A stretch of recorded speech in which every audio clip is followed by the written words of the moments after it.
Welcome to the She Said Privacy, He Said Security podcast.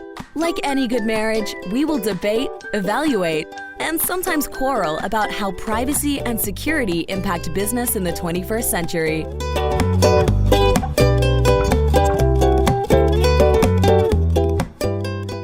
Hi, Jodi Daniels here. I'm the founder and CEO of Clover Advisors, a certified women's privacy consultancy. I'm a privacy consultant and certified informational privacy professional providing practical privacy advice to overwhelmed companies. Hello, I am Justin Daniels. I am a shareholder and corporate M&A and tech transaction lawyer at the law firm Baker Donaldson, advising companies in the deployment and scaling of technology. Since data is critical to every transaction, I help clients make informed business decisions while managing data privacy and cybersecurity risk. And when needed, I lead the legal cyber data breach response brigade.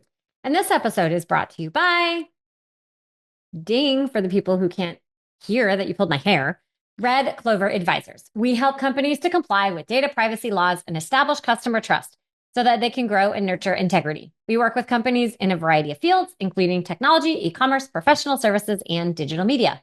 In short, we use data privacy to transform the way companies do business. Together, we're creating a future where there's greater trust between companies and consumers.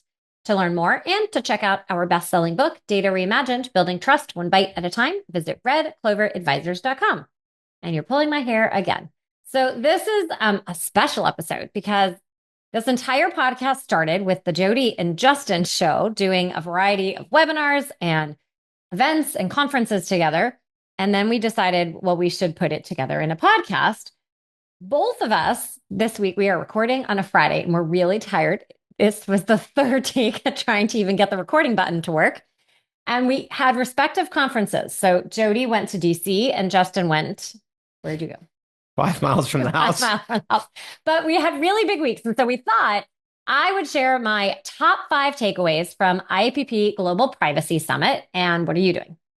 What am I doing? That's where you fill in where you were. No, I went to the inaugural Friday coming up. Yes. Atlanta AI Week, a 3-day conference about all things artificial intelligence. All right. So my biggest takeaway, I love Global Privacy Summit. And one of my favorite reasons for going is to hear directly from the regulators. And the state regulators were on multiple panels. And the biggest takeaway is that the state regulators are working together. There was a recent announcement where 8 different states have officially kind of banded together, but more than just that, all of the states really are. And it could be anywhere from, we think there might be something interesting at a company. So they haven't even actually begun an enforcement inquiry yet.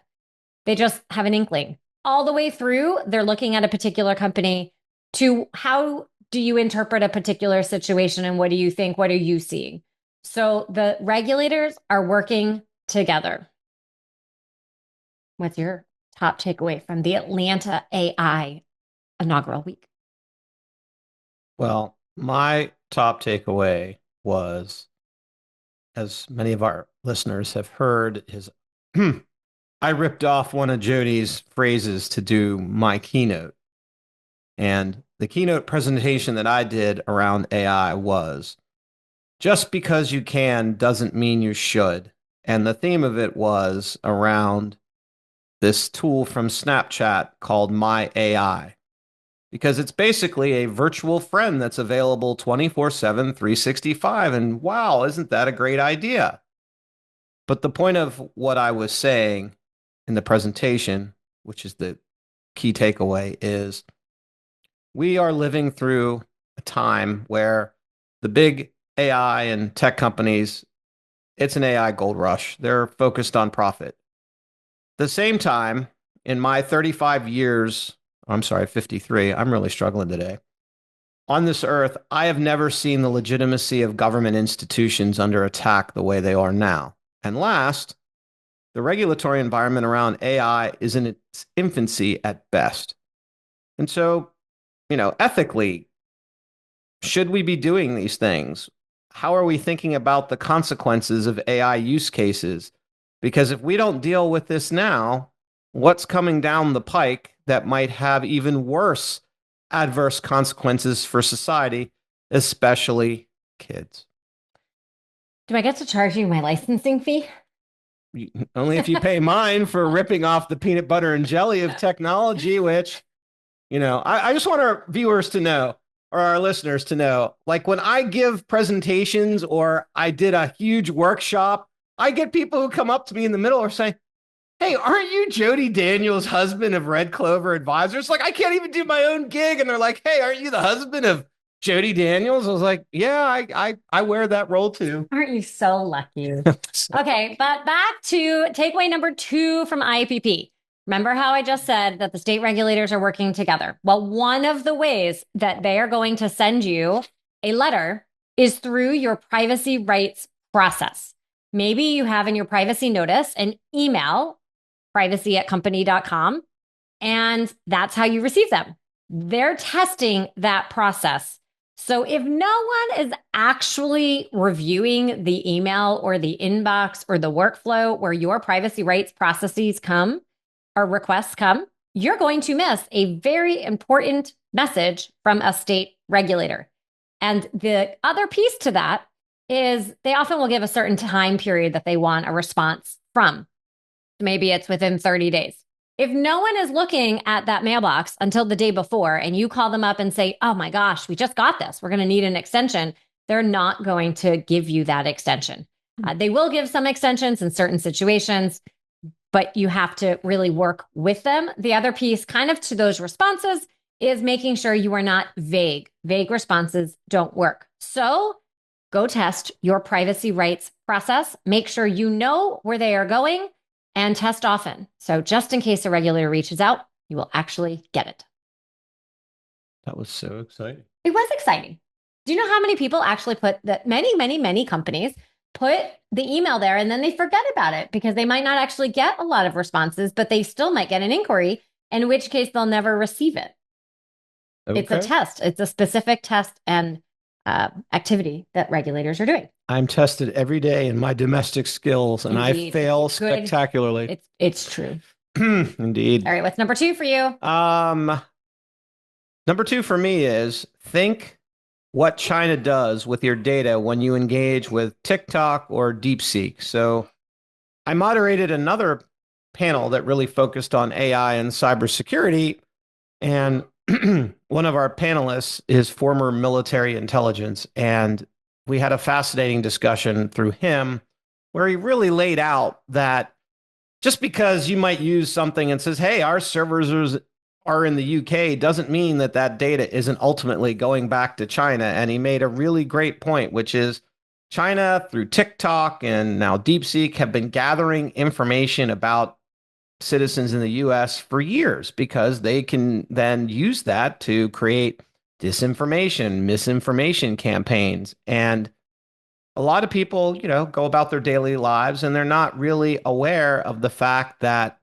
artificial intelligence can really weaponize a lot of these trends. And so, as much as some people would like us to hold back on AI from a national security perspective, we really have to grapple with it. And the issue around TikTok as well as DeepSeek is a really important one from a national security perspective.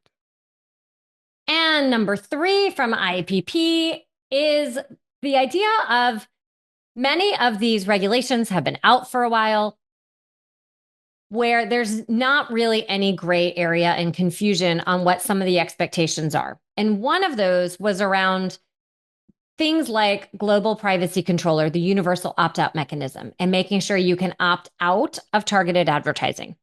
So this means you got to get your cookies right. And make sure you have a cookie consent management platform and that it's working, it's functioning. If you hit reject, is it actually rejecting? Are you honoring the global privacy control signal? Are you honoring do not sell requests? Do opt-outs function properly?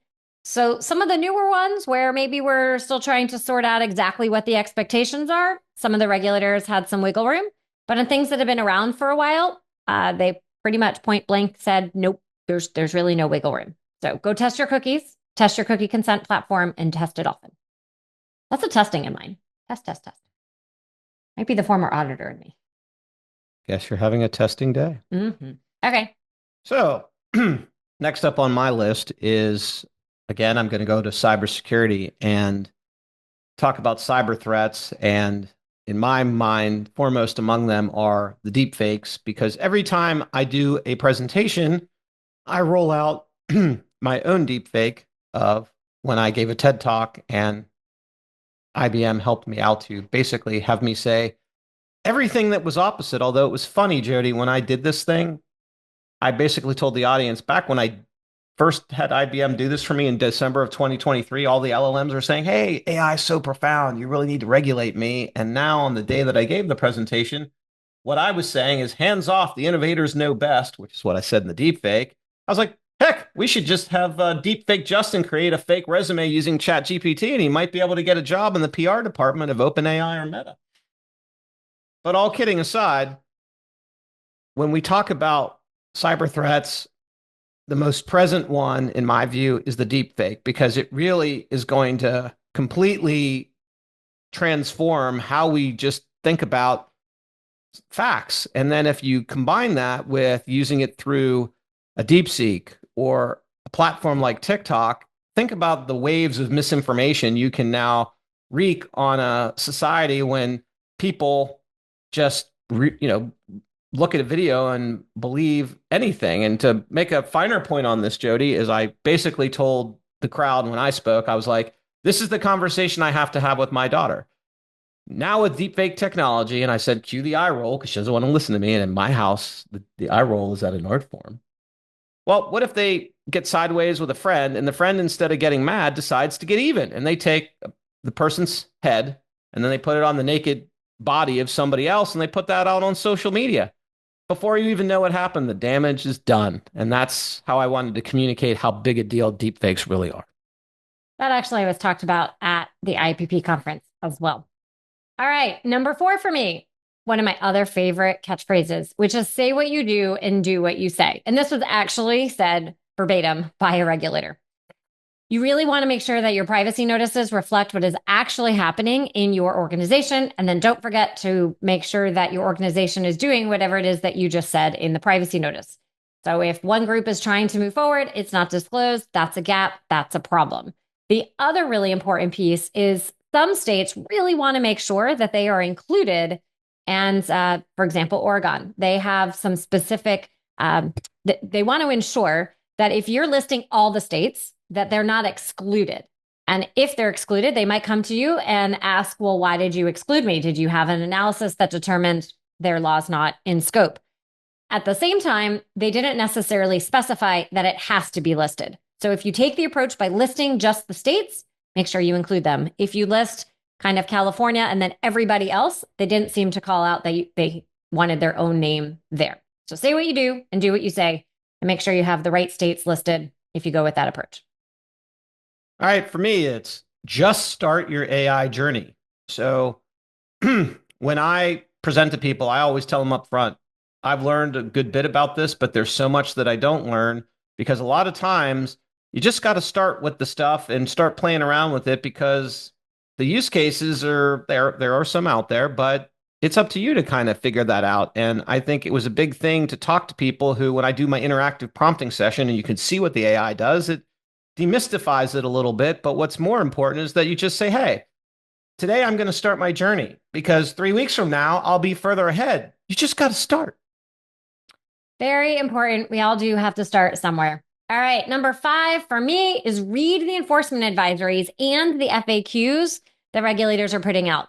These are gold mine of information. And hint, hint, this is what they care about.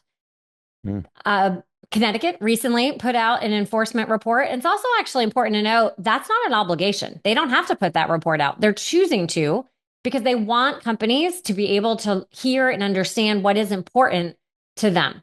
There are also FAQs, for example, in Oregon, one that goes to companies and another that goes to consumers, because many of these states, California as well, are trying to educate consumers on what their rights actually are. Guess what happens to educated consumers? Then they start reaching out to companies and exercising those privacy rights. So make sure you're testing the privacy rights process. That was takeaway number 2. So very much be sure that you are reading the enforcement advisories and the FAQs from the regulators and take to heart what they are recommending, because that is a massive hint. My last key takeaway is talk to everyone you can to learn about AI. No one knows everything.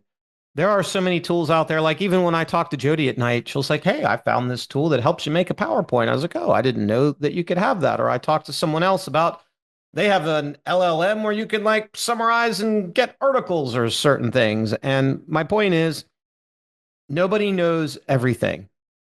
The opportunity here is we all have to kind of collaborate together. And so don't be afraid to reach out to other people and ask questions. Because as I like to tell everybody right now, there are no bad questions. The only bad question is the one that you don't ask.